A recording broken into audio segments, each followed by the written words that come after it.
les parathyroïdes, c'est des glandes méconnues qui sont au nombre de 4 dans la majorité des cas, qui se situent au niveau cervical, comme leur nom l'indique, parathyroïde, à côté de la thyroïde, plutôt en postérieur, et en gros au nombre de 4 aux 4 pôles thyroïdiens.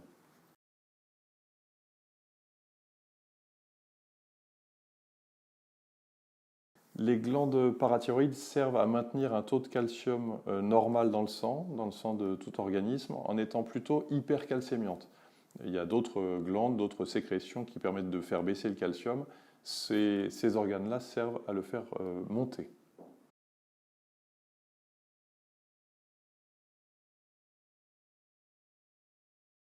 Alors, quels sont les dysfonctionnements qu'on peut avoir au niveau de ces glandes? Bien sûr, les cancers, mais ces cancers sont extrêmement rares. C'est environ 0,2% des pathologies parathyroïdiennes, donc je pense qu'on peut les éliminer.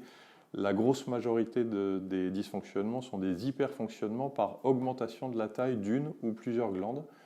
On parle d'adénome parathyroïdien pour la pathologie la plus fréquente, mais des pathologies génétiques peuvent aussi entraîner une augmentation de taille et donc de fonctionnement des 4 glandes.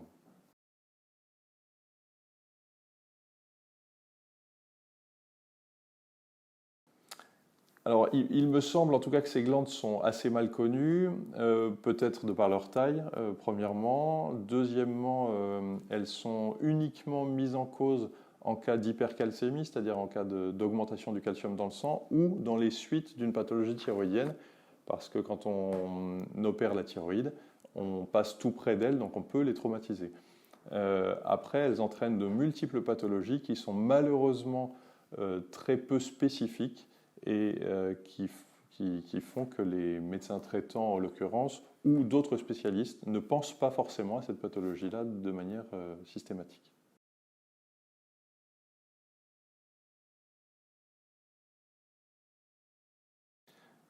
Alors, sur le plan parathyroïdien, on détecte un dysfonctionnement qui est en fait un hyperfonctionnement. Il n'existe pas d'hypofonctionnement sans traumatisme direct de ces glandes. L'hyperfonctionnement se décèle facilement par une prise de sang avec une augmentation du calcium dans le sang. L'augmentation du calcium dans le sang est le prérequis à une prise de sang un petit peu plus poussée pour voir si cette augmentation de calcium, qui peut venir d'autre chose, vient de la parathyroïde.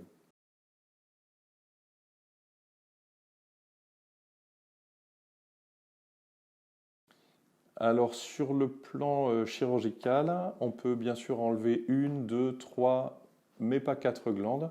Quand une glande est malade, quand elle est adénomateuse, tumorale, c'est une tumeur bénigne qu'on peut enlever facilement ou par une petite incision ou par célioscopie cervicale, c'est-à-dire trois petits trous.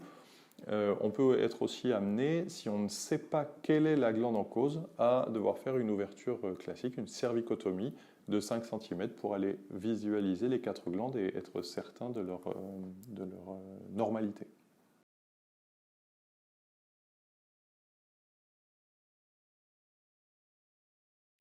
Alors, c'est une intervention qui est vraiment nécessaire dans la majorité des cas parce qu'elle va permettre, non pas comme un coup de baguette magique, mais plutôt comme un frein à éviter que la pathologie de l'hyperparathyroïdie, c'est son nom, aggrave l'état clinique du patient.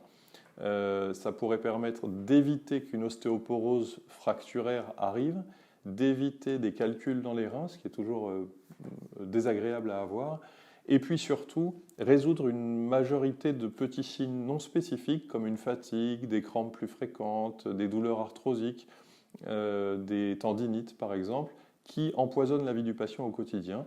Et en arrêtant ce processus, eh ben, on soigne le patient et on lui améliore sa qualité de vie.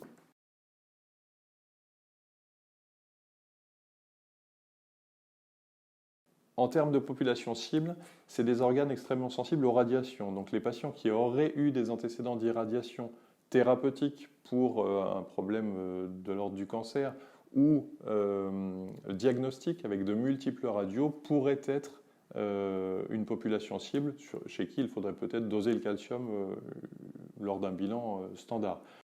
Parallèlement, il y a deux populations cibles qui sont les patients qui ont une ostéoporose fracturaire d'arrivée beaucoup plus précoce que physiologiquement et les patients qui font des coliques néphrétiques fréquentes sur des calculs urinaires qui peuvent être dus à un excès de calcium dans les reins car les reins épurant le sang épurent le calcium en trop du sang. Donc ces deux populations-là sont vraiment à screener pour essayer de savoir s'ils sont ou non atteints d'hyperparathyroïdie primitive.